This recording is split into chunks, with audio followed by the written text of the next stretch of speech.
Hi, my name is Chris Mueller. I'm a cancer researcher at the Queen's University Cancer Research Institute and Kingston General Hospital. Just really looking forward to taking this opportunity to tell you a bit about my research and the support that you've given me for this project. So basically we're trying to develop a blood test for prostate cancer. As you probably know, there's a lot of issues around prostate cancer diagnosis and detection. Because essentially the PSA test, the prostate-specific antigen test, is not a very good test. It tends to give a lot of false positives, it's difficult to interpret.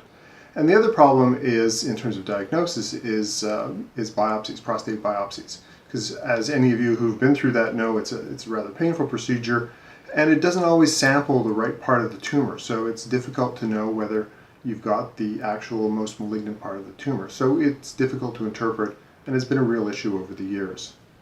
What we're trying to do, and what your funding has allowed us to do, is to essentially try and create a blood test that detects tumor DNA, so the actual tumor DNA present in the bloodstream in patients, and potentially in semen as well. This allows us to do a lot of things. One is to really be able to detect all parts of the tumor, because when the tumor sheds DNA into the blood, it essentially comes from all parts of the tumor. So the issue around biopsies is dealt with. And we're hoping to develop a test that has very little in the way of false positives. So if you're diagnosed, it's definitive.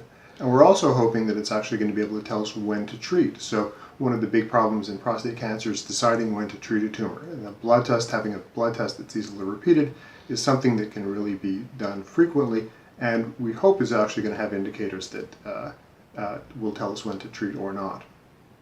So the funding from the Ride for Dad and the Prostate Cancer Fight Foundation has allowed us to do initial experiments that basically have established that this is going to be a useful assay, that it has potential, and it in fact has allowed us to put in another grant application to the Prostate Cancer Canada Foundation in order to continue this work. So what you've really done is you've been able to seed what I think is a very important project that is, I think, going to make a really great impact on people with prostate cancer.